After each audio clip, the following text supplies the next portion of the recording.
Castilla y León está con el Ministerio de Sanidad. Ha sido la única comunidad del Partido Popular que ha votado en la interterritorial a favor del plan del Salvadorilla. Comenzamos.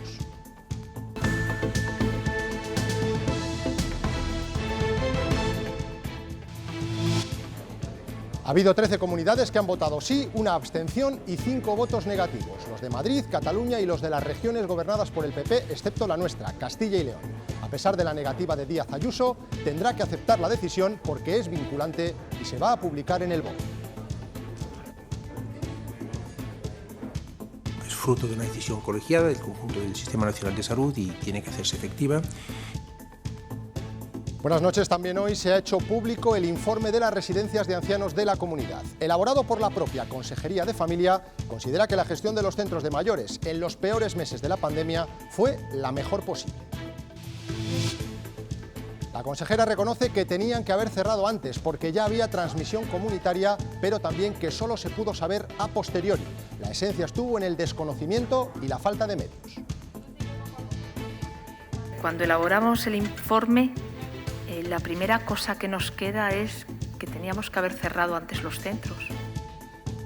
3 localidades de Castilla y León han estrenado hoy un nuevo confinamiento. Sotoserrano en Salamanca y Medina del Campo y El Carpio en Valladolid. Allí está Ana Martínez. Ana, ¿qué ambiente os habéis encontrado? ¿Qué tal? Buenas tardes. Pues un ambiente bastante tranquilo. A pesar de todo, los vecinos creen que la situación a día de hoy está bastante controlada. Por eso, durante todo el día los vecinos han salido a la calle a pasear, a trabajar o incluso a tomar algo a las terrazas de los bares. La policía cierra en Burgos 7 locales frecuentados por jóvenes que sorteaban las limitaciones horarias de los bares en estas peñas improvisadas. Mientras en Salamanca los agentes han localizado a 35 contagiados en plena calle, saltándose la cuarentena. Bronco debate de nuevo en el Congreso de los Diputados, a vueltas con el rey y su ausencia en la entrega de despachos de los jueces. Gabriel Rufián ha relacionado al monarca con Francisco Franco. Desde la bancada del PP le han contestado y han pedido al presidente Sánchez que tome cartas en el asunto. A Felipe VI le votó un español. Es este, Francisco Franco. Señora presidenta, usted tiene la responsabilidad de no tolerar una acusación como la de Esquerra Republicana y el señor Rufián. Creo que mi papel como presidenta es respetar la libertad de expresión. Y ahora sí, definitivamente podemos dar por finalizado el verano. Hoy hemos vuelto a superar los 25 grados, pero mañana cambia el tiempo. Bajarán las temperaturas, lloverá en zonas de montaña y se levantará el viento. Y ojo porque lo peor llegará el viernes, con frío, lluvias generalizadas, viento muy fuerte y nieve en zonas de montaña.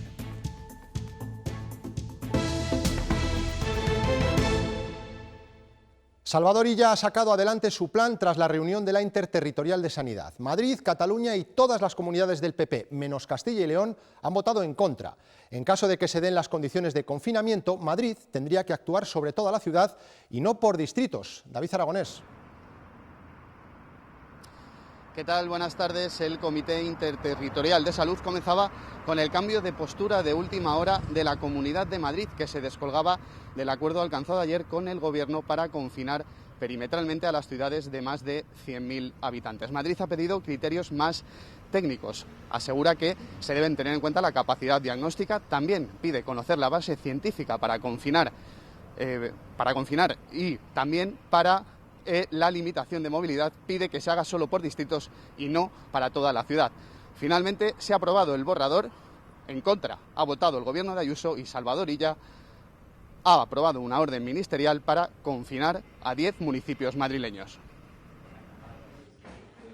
Sanidad aprueba criterios comunes para todas las grandes ciudades. Todas aquellas que sobrepasen los 500 casos por cada 100.000 habitantes tengan un 10% de PCRs positivas y más de un 35% de pacientes COVID en la UCI tendrán restringida la entrada y salida de todos los ciudadanos, excepto para ir a trabajar al médico, al colegio, a la universidad, para volver a su residencia o el cuidado de personas mayores. Estarán prohibidas las reuniones de más de 6 personas, los centros comerciales tendrán restringido el aforo al 50%, igual que la hostelería, donde estará prohibido el consumo en barra y donde se decreta hora de cierre hasta las 12 de la noche.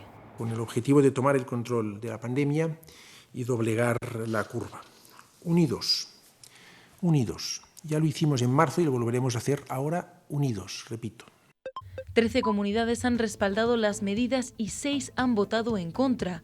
Castilla y León ha sido la única comunidad del Partido Popular que ha votado a favor.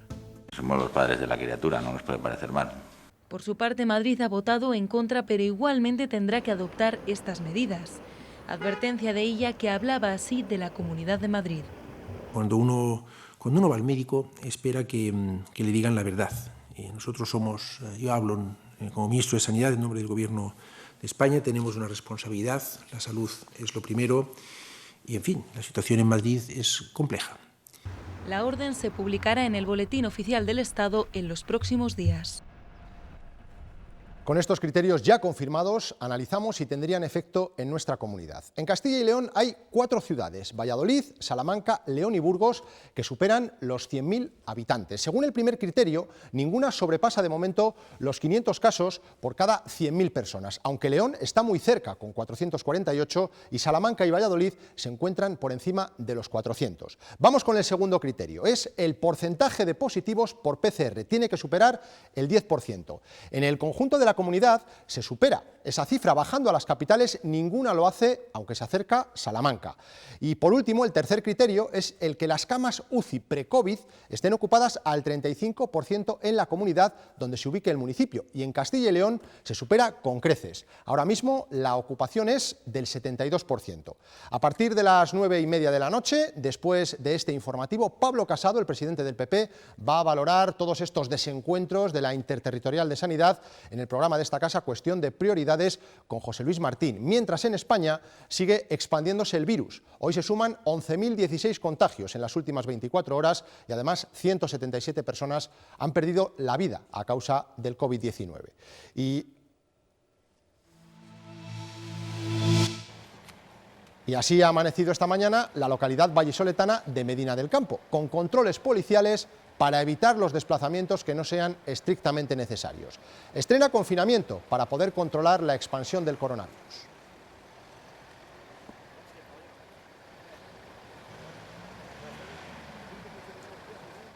También desde hoy comparten estas medidas restrictivas Sotoserrano en Salamanca y otro municipio de Valladolid, El Carpio. Allí sigue Ana Martínez. Ana, ¿este confinamiento ha sorprendido a los vecinos o no? Pues no les ha pillado de sorpresa, porque dicen que desde hace 2 o 3 semanas no dejan de sumarse nuevos casos positivos en esta localidad. Pero creen que el confinamiento llega tarde. Las medidas impuestas por la Junta de Castilla y León se prolongarán al menos durante los próximos 14 días si la situación epidemiológica no empeora. No se puede entrar ni salir de la localidad salvo una justificación, como por ejemplo ir a trabajar al campo. Ahora se encuentran aquí en esta zona en plena campaña de recogida de patata y la situación sanitaria está provocando un grave problema, porque aseguran que muchos temporeros no pueden ir a trabajar porque están en cuarentena. Plazas vacías, parques precintados y vecinos, aunque tranquilos, que apenas salen a la puerta de casa. Muy relajado y el pueblo está con tranquilidad y con conciencia de la cuenta atrás. Sí, de paseo. Y ya. Y ya está. Aquí tenemos la Virgen de la Consolación para que se nos vaya el virus. Esta situación no les pilla por sorpresa, pero creen que las medidas llegan tarde. Bien, correctas, pero deberían de haberlas aplicado pues hace 2 o 3 semanas, cuando empezaba aquí el brote. Se puede salir a trabajar. De trabajar del bar. Pero el confinamiento ha complicado la temporada en el campo. Estamos a las patatas, a la viña, que están también trabajando. No, hay gente porque entre unas cosas y otras, pues unos encerrados en casa, otros que y tal, pues nada. En los bares la imagen es distinta a la de hace unos días, aunque algunos pocos siguen saliendo con precaución. Me pillas en el mismo sitio que la semana pasada, aquí en el bar Poché. Mientras los grupos sean reducidos, llevemos las mascarillas y no hagamos nada fuera de o que conlleve riesgo, es permitido. Así estarán al menos 14 días con controles de la Guardia Civil para frenar la expansión del virus. Y en Palencia capital, según lo esperado, se prolongan las medidas restrictivas de momento una semana más. Entrarán de nuevo en vigor a las 12 de la noche. Los datos, sin embargo, están mejorando y se ha reducido la incidencia de los últimos días, pero la situación en la ciudad es todavía preocupante.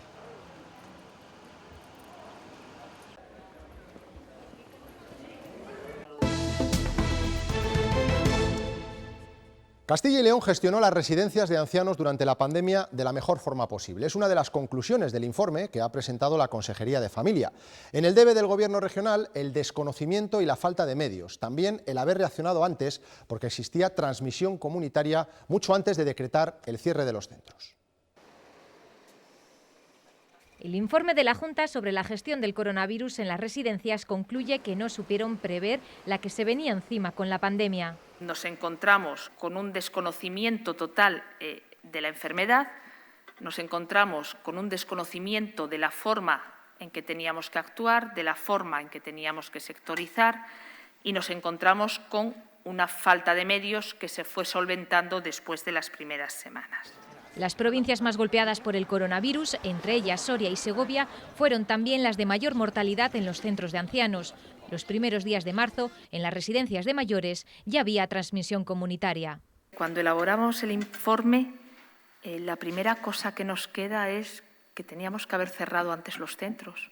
El 78% de las residencias de Castilla y León no contaba con stock suficiente de equipos de protección individual antes de la pandemia y los centros contaban con plantillas al límite. Las bajas del personal ocasionaron graves problemas, pero entre las recomendaciones de la Junta del 28 de febrero no incluían reforzar estos aspectos.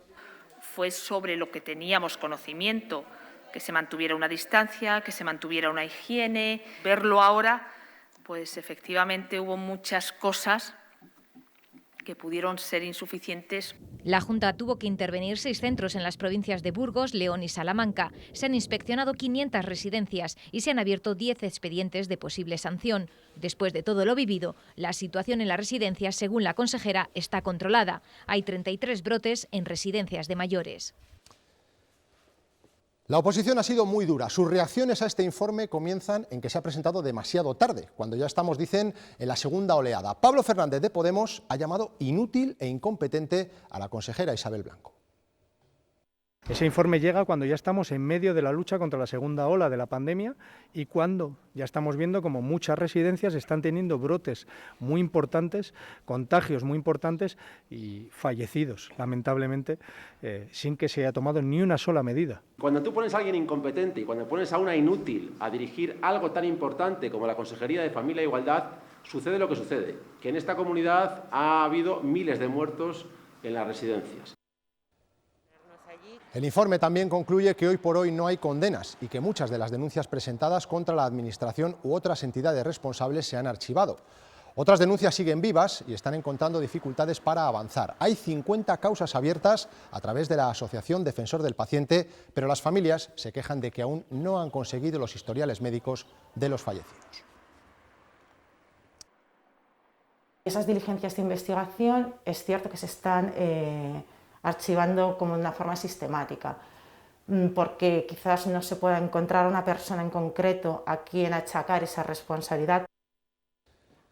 La Junta de Castilla y León ha confirmado 96 positivos en un nuevo brote en la zona básica de salud de Armunia, en León. Ha sido en la residencia de ancianos de Villar de Mazarife. Nos vamos en directo hasta allí. Germán Gabela, ¿cuál es la última hora? Hola, ¿qué tal? Muy buenas noches. Pues efectivamente son 96 los positivos en esta residencia privada, Edad de Oro, es su nombre, en esta localidad de Villar de Mazarife, a unos 20 minutos de la capital leonesa. Son 78 usuarios los contagiados y 18 trabajadores. Una situación complicada la de este centro que ha obligado a los responsables sanitarios del área de salud de Armunia a prestar ayuda médica en este centro sanitario.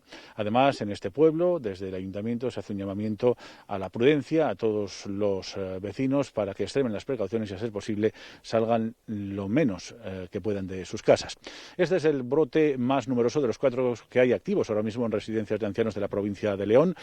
Con esos 96 positivos, le sigue uno con 70 en Fresno de la Vega, en el centro residencial de Fresno de la Vega, otro brote con 13 positivos en la residencia de ancianos de Villamañán y un último brote con 8 positivos, 2 de ellos ingresados, por cierto, en el complejo hospitalario del Bierzo, en la residencia de ancianos de Toreno.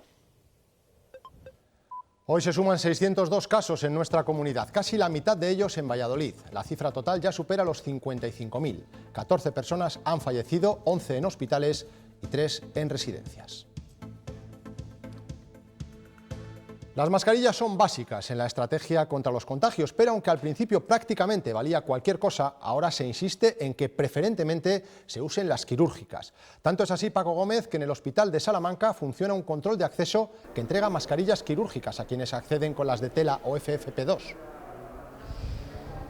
Buenas noches. El Hospital de Salamanca quiere evitar al máximo cualquier riesgo de contagio dentro de las instalaciones. Por eso, además de restringir absolutamente la afluencia a este centro hospitalario, incluyendo las visitas, también lleva a cabo desde hace semanas un control de las mascarillas. En principio se trata de garantizar que se utilizan preferentemente las recomendadas para los centros sanitarios, las quirúrgicas. No quiere decir que las otras estén prohibidas, pero sí que se efectúa un control y si a simple vista la mascarilla parece que ha excedido ya su uso o que no se encuentran las condiciones más adecuadas, se sustituye por una quirúrgica desechable que la persona que viene al hospital, bien para una consulta, bien para acompañar a algún paciente, puede tirar una vez que acaba su visita. Es un protocolo que además se está estudiando implantar en el resto de hospitales de la sanidad regional.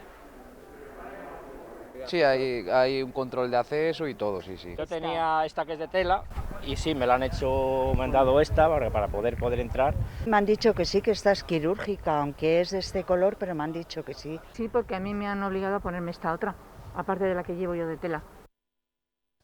Los test de antígenos de segunda generación, que en 15 minutos pueden desvelar si una persona tiene COVID-19 o no, ya han comenzado a repartirse por los centros de salud de la provincia de León. Son más de 5.000 de las 50.000 unidades de que dispone Castilla y León en esta primera remesa. No sustituyen a los cribados por PCR de la población, pero ayudarán a hacer el diagnóstico más eficiente y fluido y especialmente para atajar brotes en residencias de mayores.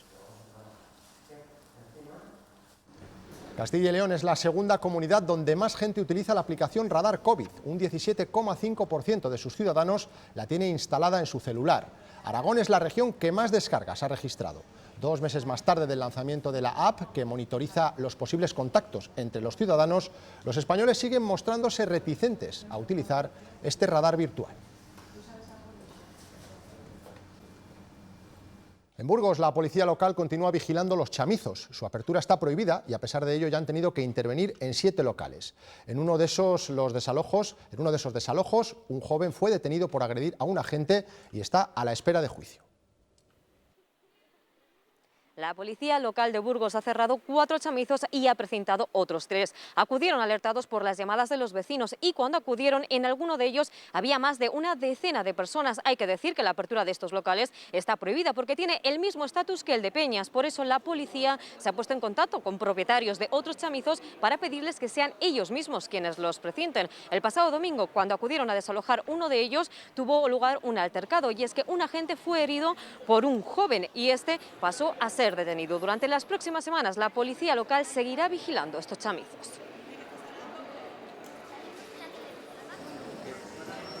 El Ayuntamiento de Salamanca anunció hace unas semanas que iba a incrementar el control de las personas contagiadas en cuarentena y la medida sigue dando sus frutos, ya que en los últimos 7 días la policía local ha comprobado que 35 personas no se encontraban en sus domicilios a pesar de tener que guardar la cuarentena.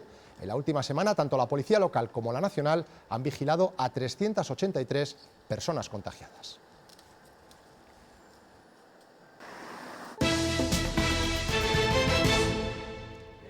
Francia acepta entregar a este hombre, al etarra Josu Ternera, a España para que sea juzgado por financiar a ETA a través de las Herriko Tabernas. Se suma a la otra extradición que tiene pendiente por los 11 asesinatos por el atentado de la Casa Cuartel de Zaragoza de 1987. No obstante, antes el terrorista tendrá que responder ante la justicia francesa en 2 procesos por ser miembro de la dirección de la banda. Ternera fue detenido el año pasado y se encuentra en arresto domiciliario en París. Hace apenas 48 horas, Alberto Garzón acusaba abiertamente a la monarquía de maniobrar contra el gobierno mediante un tuit. Insiste en que es legítima la diferencia de criterio sobre el modelo de Estado en un gobierno de coalición. Tenemos diferencias de opinión con respecto a nuestras expectativas de modelo de Estado, pero tenemos que empezar a normalizar el hecho de que exista opiniones diferentes porque somos de partidos diferentes. La marejada y el debate sobre la monarquía, surgido desde el propio gobierno de coalición, ha llegado hoy al Congreso de los Diputados. Sesión de control muy crispada en la que Pablo Casado ha acusado a Pedro Sánchez de deslealtad y en la que Esquerra Republicana ha dado todavía un paso más a la hora de cuestionar la neutralidad de Felipe VI.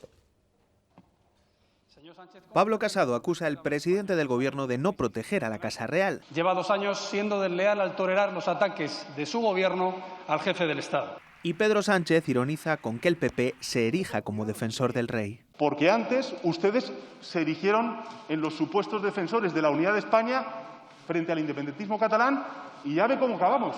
Crispada sesión de control con la monarquía como protagonista del debate. Esquerra Republicana cuestionaba abiertamente a Felipe VI. Vox tiene aquí, desgraciadamente, 52 diputados, pero en total tiene 53.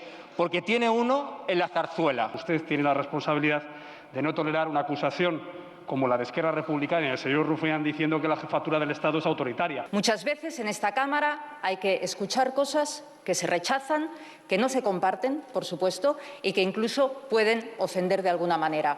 Pero creo que mi papel como presidenta es respetar la libertad de expresión. La posición de Batet encendía aún más los ánimos, que negaba un turno de intervención a Ciudadanos y hacía proseguir el orden del día de una sesión en la que ya se había rozado el ataque personal. Señor Espinosa de los Monteros, son el partido que promete patadas en el culo. Educación es todo lo que les pido. Esta sesión de control no ha sido precisamente ejemplo de ello. Ni tampoco ejemplo de contención, que también solicitaba la presidenta. Que van a participar los responsables autonómicos. Nadie ha ocupado hoy el asiento de Quim Torra en la primera reunión del gobierno catalán tras su inhabilitación. De forma simbólica, su silla ha estado vacía, pero no sus funciones, que asume el vicepresidente Pere Aragonés, sin ostentar el cargo de presidente. Esta tarde los partidos independentistas le han organizado un pleno de despedida en el Parlamento de Cataluña. A pesar de las protestas de los constitucionalistas, Torra lo ha aprovechado para decir que su cese ha sido un golpe de Estado. Precisamente en Barcelona es donde se vivió el inicio de la polémica con el rey, que hoy también ha sido motivo de controversia. El Consejo General del Poder Judicial ha nombrado 6 nuevos magistrados del Supremo en pleno desencuentro con el Ejecutivo. Entre esas designaciones sitúa a la vallisoletana María Luisa Segoviano como presidenta de la Sala Cuarta. Es la primera mujer que ostenta una responsabilidad así en la historia del Supremo. El órgano de dirección de los jueces ha tomado estas decisiones sin esperar a su renovación. Lleva 2 años en funciones porque la bloquean los partidos políticos. Y esa falta de acuerdo para renovarlo se traduce en un toque de atención de Europa. En un informe, Bruselas sostiene que es urgente que España acabe con esa interinidad. Además, el documento califica como muy mejorable el sistema de nombramiento del fiscal general del Estado, un cargo que desempeña la exministra socialista Dolores Delgado. El texto indica que puede afectar a la percepción de independencia del Ministerio Público. Ayuntamientos y comunidades estarán libres de ataduras para gastar este año y el que viene. La ministra de Hacienda ha anunciado esta mañana que se suspenden temporalmente las reglas fiscales y de déficit para luchar contra los daños de la pandemia. El presidente de la Federación de Municipios y Provincias está satisfecho con la medida. Podremos tener un déficit porque se suspende la regla del PEC europeo, podremos tener un déficit en tanto se financie con remanentes. Y esta es una magnífica noticia para los ayuntamientos, para las diputaciones, para los consells y para los cabildos. Porque seremos capaces de movilizar de esta forma en torno a 14.000 millones de euros. Después de semanas de encontronazos, especialmente con el vicepresidente Igea, sindicatos y patronal han rebajado la tensión con la Junta dentro del diálogo social. Con el presidente Fernández Mañueco al frente, hoy se han reunido de nuevo y además de acercar posturas, han acordado negociar de forma inmediata un plan de choque social y económico para hacer frente a la situación actual. El presidente y el grupo que le apoya fundamentalmente en el Parlamento tenía claro que había que mantener el diálogo social en el estado que se entiende y que se encuentra y que se ha concebido durante 20 años. La reunión hay que analizarla positivamente porque la confianza no se va a recuperar en 5 minutos, no se va a recuperar en una reunión, pero por lo menos se han puesto las bases. Hay problemas porque hay que muchas cosas encima de la mesa que hay que solucionar, que hay que hablar y que esperemos que, como siempre, dentro del diálogo social las hemos resuelto negociando y dialogando. El Fondo Monetario Internacional cree que la economía española se va a recuperar más de lo esperado el año que viene. Sería como consecuencia de los fondos europeos de recuperación. Sin embargo, alerta del peligro que puede suponer un agravamiento de los rebrotes de la pandemia para la solvencia de los bancos, por lo que puede suponer de aumento de la morosidad. Precisamente hoy se ha publicado la lista de morosos de Hacienda, aquellos que deben más de 1 millón de euros. La gran novedad es la entrada del jugador del Paris Saint-Germain, Neymar. En lo que se refiere a Castilla y León, la minería y la construcción siguen siendo los sectores con más cuentas pendientes. En el primer campo están empresas como la Hullera Vasco-Leonesa, que debe 34 millones, o Diuminsa, con más de 9. En el segundo, el grupo Arranzacinas, 48 millones, o Volconsa, 18. Siguen en la lista Fórum Filatélico, con 1,5 millones, y la Unión Deportiva Salamanca, con más de 10 millones de euros. El Ministerio de Educación permite a las comunidades autónomas regular los criterios de evaluación en los centros no universitarios. Los estudiantes podrán pasar de curso sin tener en cuenta los suspensos, si así lo deciden las administraciones. Además, podrán contratar funcionarios interinos que no tengan el máster de docencia, en el caso de que no haya profesores con esa titulación. Y sigue abierto el debate sobre la jornada continua en los colegios, que ahora la tienen partida mientras dure la pandemia. 3 centros han conseguido el quórum necesario para modificarla y otros quieren que sea la Junta quien la modifique. Mañana de nuevo un grupo de padres se va a manifestar en León para solicitarla. Ante las reiteradas peticiones, la directora de Salud Pública se refería a este asunto.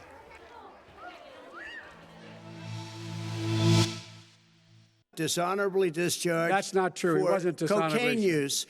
And he didn't have a job until you became vice president. My son, like a lot of people, had a drug problem. He's overtaken it. He's fixed it. He's worked on it. And I'm proud of him. Era uno de los momentos en los que Donald Trump y Joe Biden se embarraban en el primer debate electoral de la campaña de Estados Unidos. Según las encuestas, el candidato demócrata ha conseguido imponerse en un cara a cara con muchos momentos toscos y destemplados.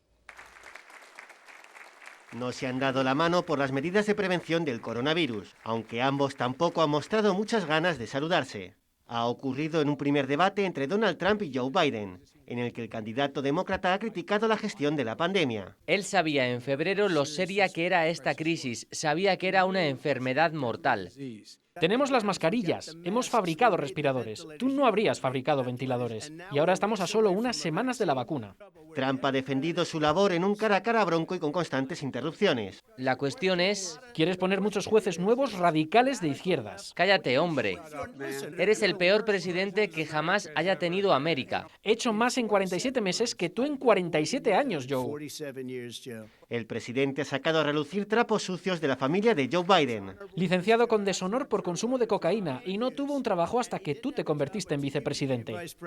Mi hijo, como mucha gente, tuvo un problema con las drogas, lo ha superado y estoy orgulloso de mi hijo. Y Biden ha pedido a Trump que enseñe sus declaraciones de la renta tras la polémica revelación del New York Times de que el presidente habría eludido pagar millones de dólares en impuestos.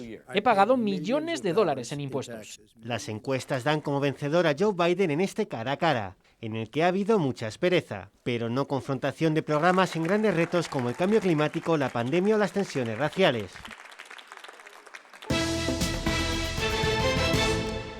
En Casavieja, en Ávila, se busca un hombre de 82 años que lleva desaparecido desde el domingo por la tarde. Se trata de Eugenio García Martín, vecino del municipio. Su hijo dio la voz de alarma y desde entonces no hay pistas sobre su paradero. En esta jornada se han incorporado al dispositivo unidades caninas de la Guardia Civil, además de 4 patrullas y decenas de voluntarios de protección civil de distintas agrupaciones abulenses. Es un hombre que salía habitualmente todos los días a hacer su compra, su pan, y luego se daba un paseíto pues, por la mañana, por la tarde. Es un hombre que habitualmente da una vuelta, pero por caminos cercanos, generalmente por caminos cercanos, y le veía a todo el mundo. Además es un hombre muy afable.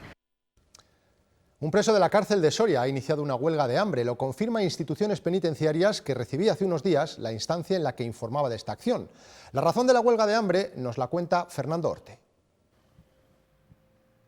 Según ha publicado el Día de Soria en su versión digital, el interno quiere quejarse así de la situación sanitaria que vive la cárcel, ya que se encuentra sin médico desde el pasado día 9. Todavía no hay fecha para que la Subsecretaría del Ministerio del Interior publique y resuelva una nueva oferta de empleo público. El único médico que ejerce está de vacaciones, por lo que la atención sanitaria en esta prisión de Soria queda en manos de 3 enfermeras y de 2 auxiliares. El preso ya protagonizó otra huelga de hambre, entonces pedía servicios médicos externos para tramitar su baja laboral porque consideraba que no reunía condiciones óptimas de salud para su trabajo como voluntario en las cocinas de la cárcel.